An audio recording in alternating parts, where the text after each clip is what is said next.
What up, people?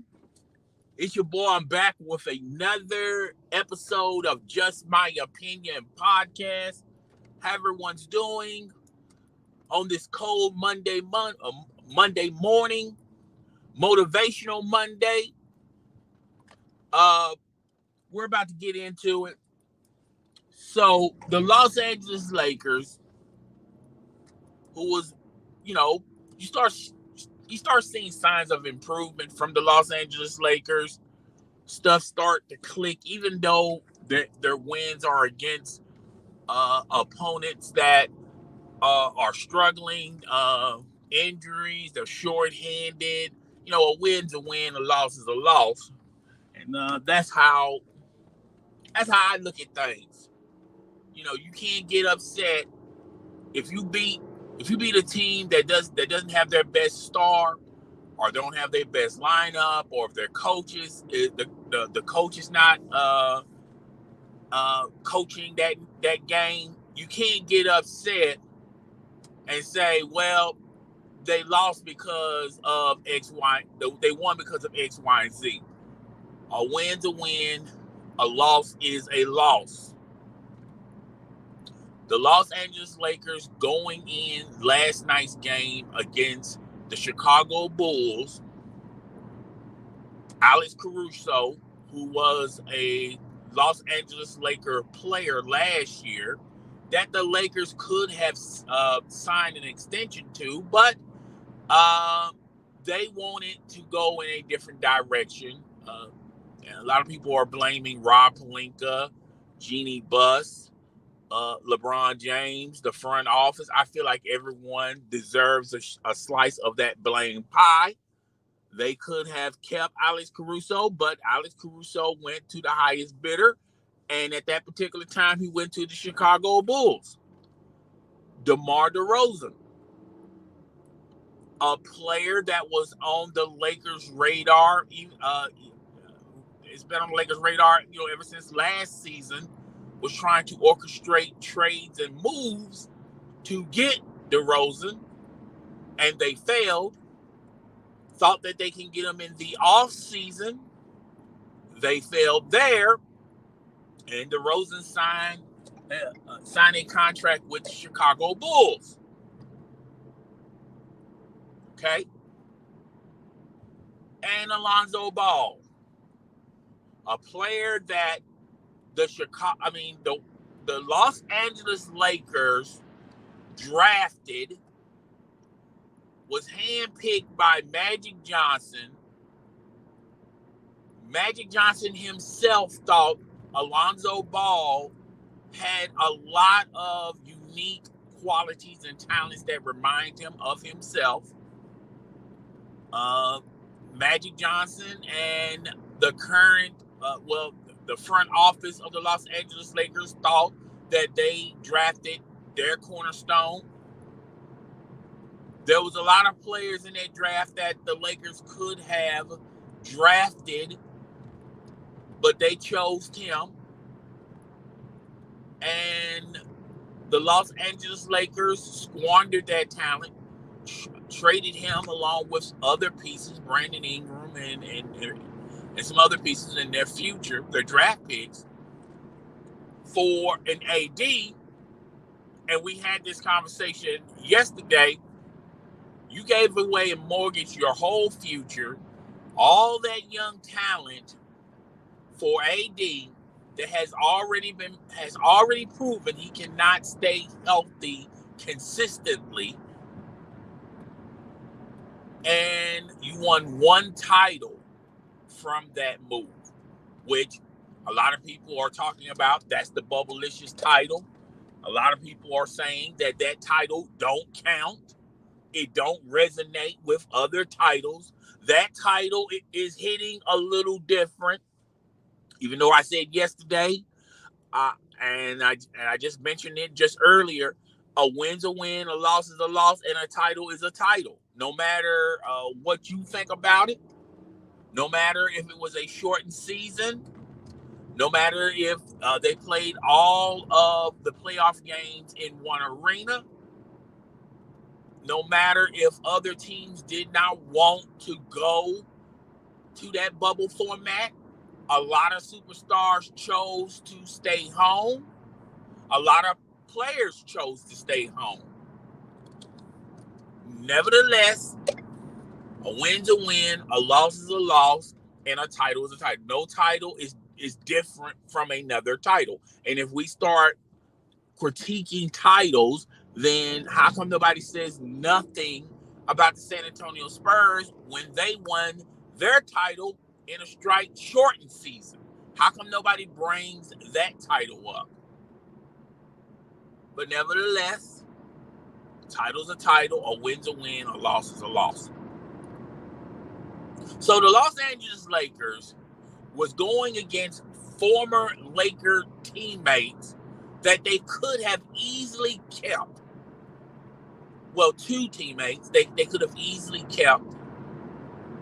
DeRozan, that they had a possibility of pursuing, ever since last year's trade deadline, and also in free agency. But Jeannie Buss, Rob Pelinka, and LeBron James wanted to go a different route.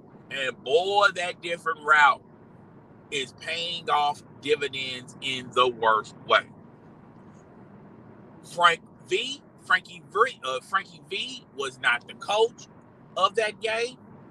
A lot of people want him fired. They want him removed. They think that they found his successor. They found his successor on the Lakers coaching staff, similar to what they believed 2 years ago when Frankie V and the Los Angeles Lakers won a title. A lot of people were talking about Jason Kidd was going to be the successor of Frankie V. Jason Kidd is now the head coach of the Dallas Mavericks, and the struggle is real with the Dallas Mavericks. Jason Kidd has concerns about Luka Doncic, and Frankie V is still the head coach, but a lot of people feel like Frankie V should be replaced. He should be fired. Everyone's screaming out individuals' names that should be the next successor for the Los Angeles Lakers. Last night game proven that it's not the coach's fault on the reasons why the Los Angeles Lakers are struggling.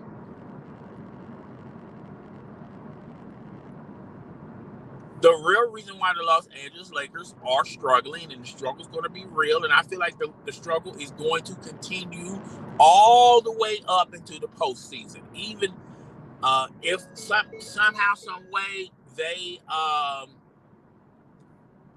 manage to get the last spot or in the playoffs or a play-in tournament or however they get in, they still have issues and matchup problems, excuse me, with the Phoenix Suns. I don't think if they are in a series with the Phoenix Suns, they're not going to prevail from that. I don't think they're going to prevail from the Golden State Warriors. Even without Klay Thompson, I feel like they're going to get Klay Thompson in the postseason. I think the Golden State Warriors are saving Klay Thompson for the postseason. We may see him in the last 2 weeks of the season. And if somehow, some way, the Los Angeles Lakers make it to the NBA Finals, I feel like they have matchup issues with the Brooklyn Nets, with the with the Milwaukee Bucks, unless somehow they go up against a team that it may take a while, but eventually they're going to win the title, similar to what sorry about that noise in the background. I don't know what is going on. But the Los Angeles Lakers problems and the Los Angeles Lakers struggles are due to the fact of a poorly constructed team. And while you're hearing whispers and rumors about the possibility of, if the Lakers continue to struggle, if they don't show no signs of improvement, then they're going to make some changes, some wholesale changes. You hear all these rumors about them trading Russell Westbrook, which I don't see any team wanting Russell Westbrook. Teams that are playing for the most ping pong balls for the up and coming NBA draft do not want Russell Westbrook. Teams that are on the borderline that could be contenders in the postseason do not want the services of Russell Westbrook. Contending teams that may struggle with their star that's going to be out for a couple of weeks or maybe a month, they do not want the services of Russell Westbrook. Russell Westbrook has proven throughout his career he does not work well with other stars or other players. They tried in Oklahoma City Thunder. The most they ever came close to sniffing a title is when they went up against the Miami Heat, and you know how that turned out. Turned out so much. Kevin Durant didn't even re-sign with Oklahoma City Thunder. He went to the Golden State Warriors, the same team that bounced them out. And he went to the Golden State Warriors that had a better system in place that fits well with his talent, and he went to a team that didn't mind moving the ball around because that's their MO to their talent. Then he got traded to the Houston Rockets, only lasted a year, and James Harden didn't want no parts of Russell Westbrook. Went to the Washington Wizards. Bradley Beal didn't want any parts of Russell Westbrook. Russell Westbrook was still showing the world that he can average a triple-double. Some people feel like the triple-double is overrated. Anyone can get the triple-double. It's not as sacred as it once was with Oscar Robertson and those cats. A lot of people feel like today's stars can easily, if they want, get a triple-double.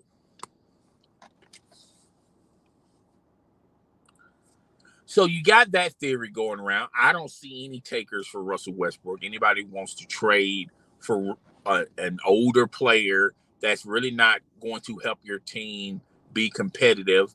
He could probably help your team sell more tickets, season tickets. But when you match his talent up with what you got on your roster, it just ain't going to work. If it's not working for the Houston Rockets, if it's not working for the Los Angeles Lakers, and it didn't work for the Houston Rockets, and it didn't work for the Washington Wizards, and it didn't work for the Oklahoma City Thunder, what makes your situation unique from those other franchises? Then you have the possibility, and you hear whispers and rumors that maybe the Lakers are going to trade Anthony Davis. Anthony Davis and LeBron James have not seen eye to eye on several things. Anthony Davis' conditioning has gotten worse. He's always been a consistent injured player, even ever since the days of him with the New Orleans Pelicans. He was always consistently injured. Okay.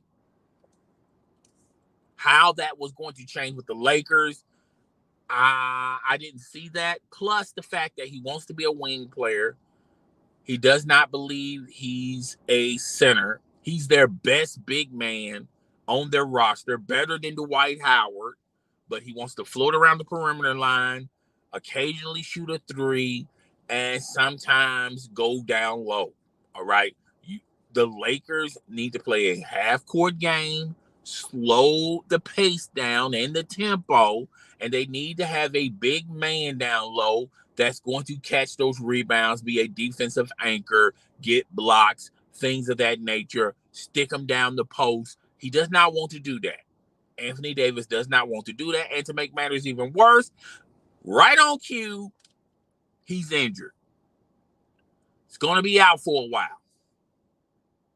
So even if you wanted to trade Anthony Davis, you're not going to be able to trade Anthony Davis during the trade deadline.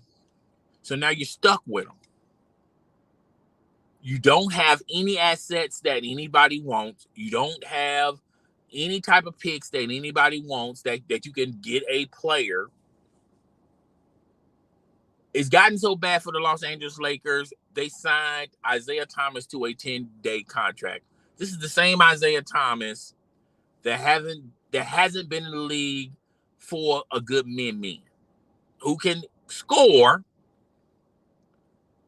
but not someone that you can just put in the starting lineup and he's going to automatically give you 30 points a game. So they signed another guard on top of their other guards that they have in their rotation. You got Isaiah Thomas.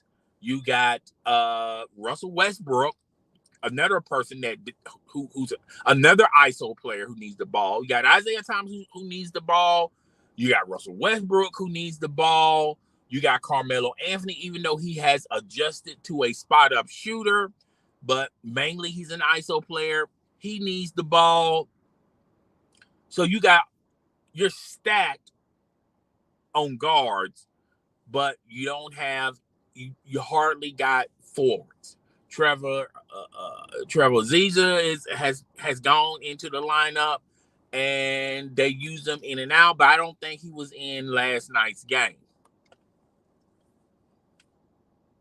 The Los Angeles Lakers lost to the Chicago Bulls on a last-second shot to DeRozan. LeBron James was guarding him. He guarded him the best he could.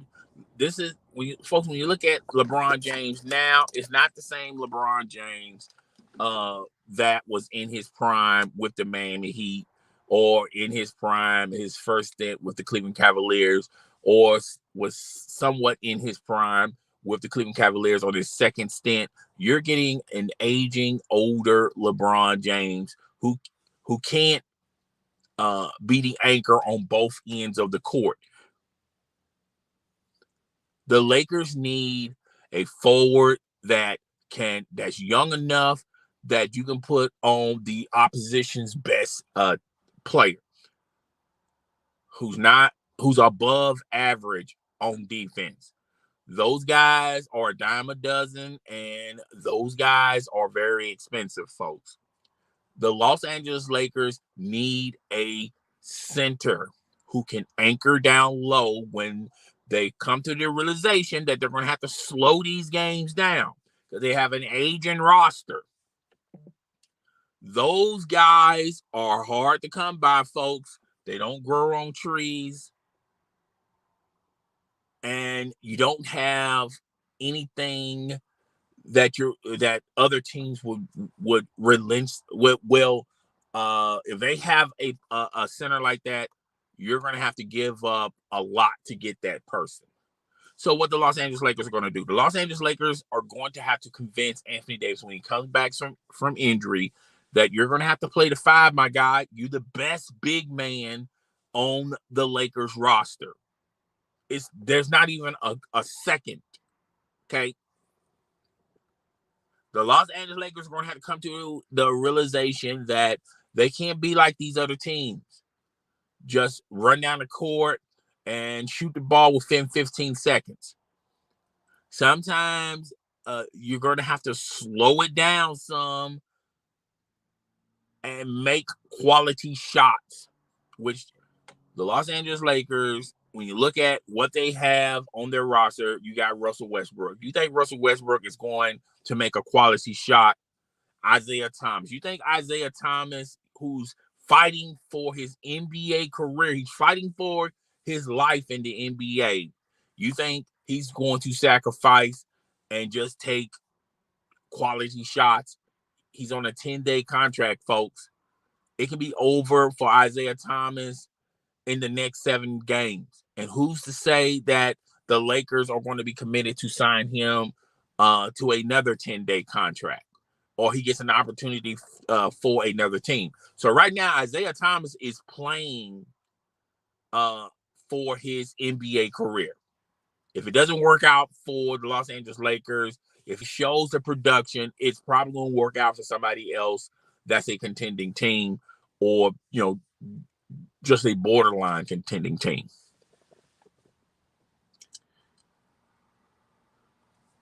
You got Carmelo Anthony.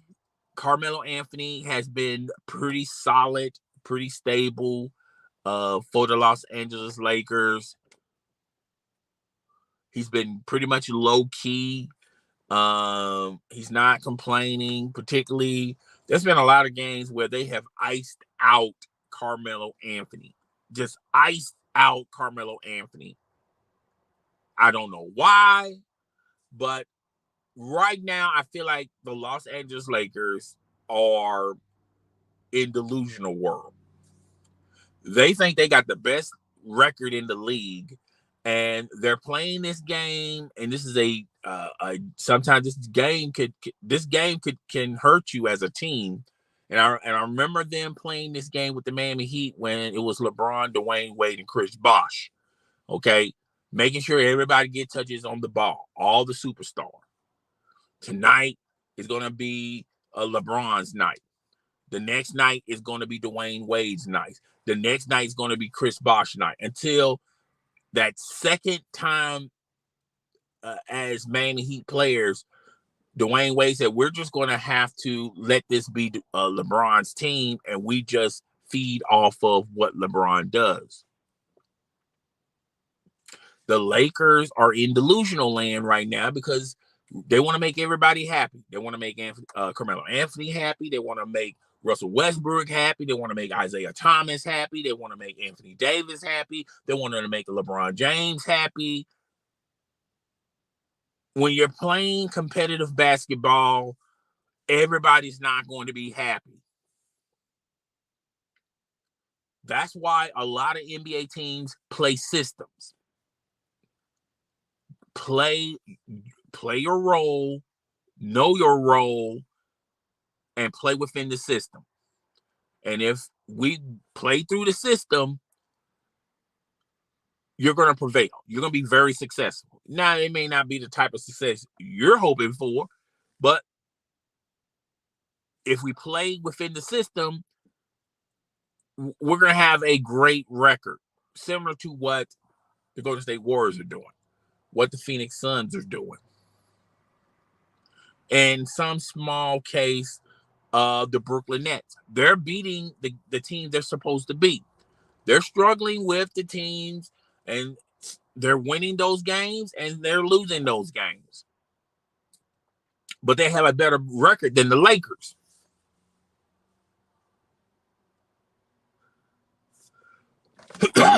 David Fizdale.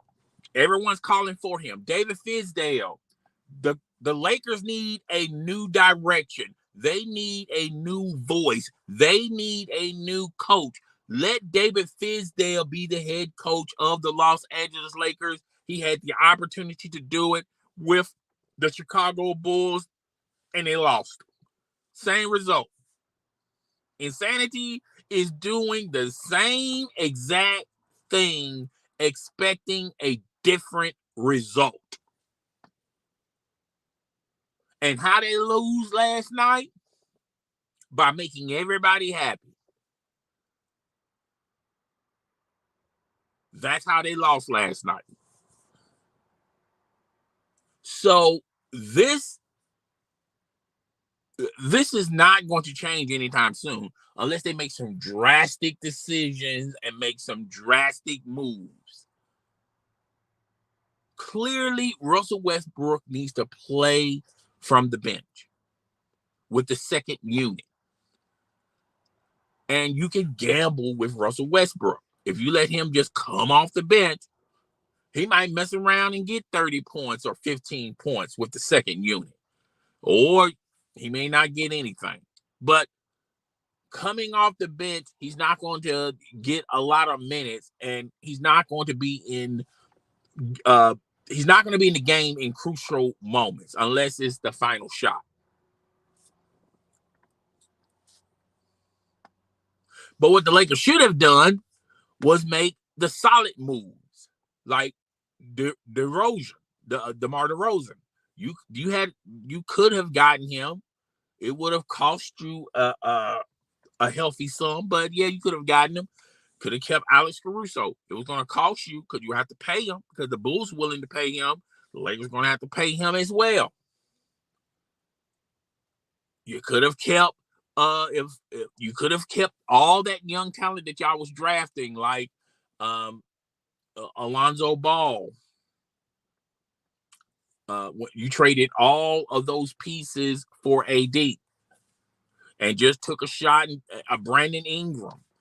You could have kept those players and just, when it was time for AD's contract to be up, you just going to have to hope for the best and probably sign him in the offseason or just wait until the New Orleans Pelicans said, okay, we have no choice but to trade him to Los Angeles Lakers. They'll probably take less for AD just to get him off your hands. It would have took a while longer. You probably would not won that bubble championship.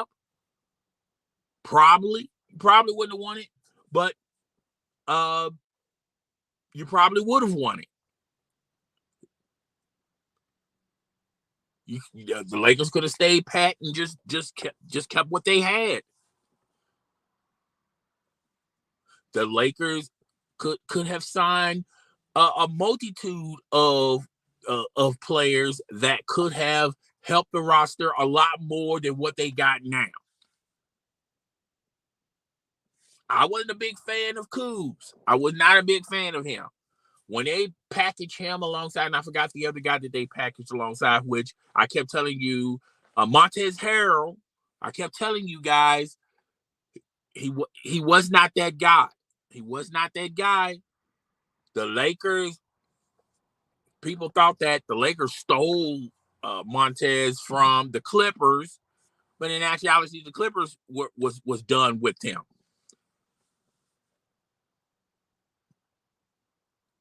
Montrezl Harris pretty much gambled. He had a max contract waiting on the table for him to sign with the Charlotte Hornets, and I'm pretty sure Michael Jordan is going, woo, thank God he chose the Lakers because we would have been stuck with him. It would have been hard to get rid of him. So Kuz and Montrezl Harrell, they're traded to the Washington Wizards, and in return they got Russell Westbrook. The Lakers got Russell Westbrook. And how is that playing thus far for the Los Angeles Lakers? Not a lot. They have gotten worse. Even though I wasn't a big fan of Montrezl Harrell, I kept telling you guys that was a disaster from the word go. I also kept telling you guys they kept Kuz way too long. He should have been off that roster. But you know what? I'm willing to gamble with those two guys versus Russell Westbrook. And therein lies the problem. But this is not the live stream to say I told you so. I have said this in multiple live streams and in multiple videos. I'm not going to keep going on and on and on. We need to move to the future. And the future for the Los Angeles Lakers looks very cloudy, murky at best. I feel like there's some changes on the horizon that they can possibly do. I feel like those out there that wants Anthony Davis traded, that train has came and went. Time he gets back healthy is going to be closer to the trade deadline or after the trade deadline, and they're stuck with him. Even if LeBron and the Lakers organization didn't want Anthony Davis, they're still stuck with him. Okay, he's not going anywhere. All right. Even if they didn't want him, they're still stuck with him. I feel like Jeannie Buss wants Anthony Davis. I feel like LeBron James, even though he has some issues with Anthony Davis, ultimately he wants to keep Anthony Davis. They're stuck with him. No matter if they wanted him or don't want him, they're stuck with him.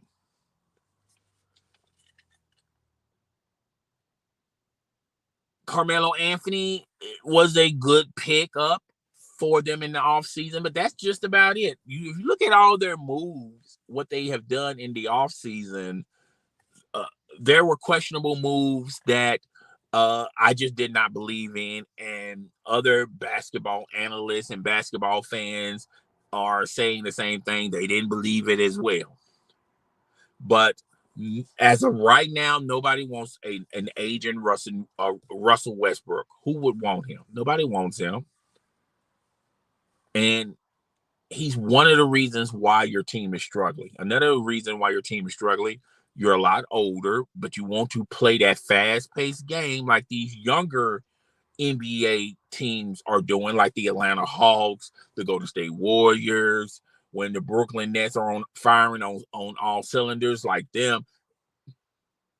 You have to come to the realization that you have an older team. Another thing that's killing the Los Angeles Lakers, there's no room for improvement. They're stuck with this roster. The pieces that they have on their roster, nobody wants. And nobody in the league is going to help the Lakers dig themselves from this hole. And I told you guys from a live stream a couple of months ago, I said, this whole situation reminds me of when LeBron James wanted to put his GM hat on in his second stint with Cleveland.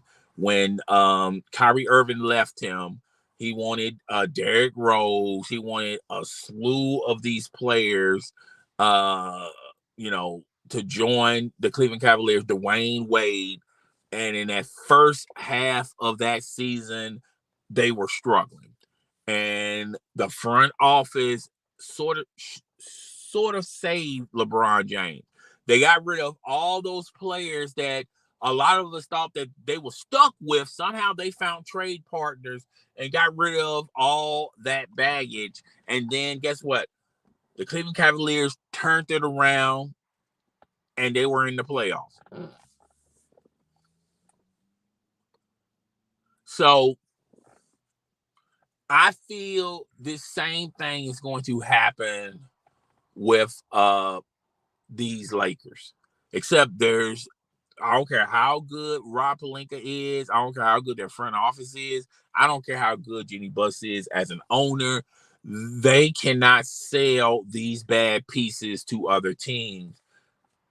And other teams are going to give them the sun and the moon and the stars for Russell Westbrook.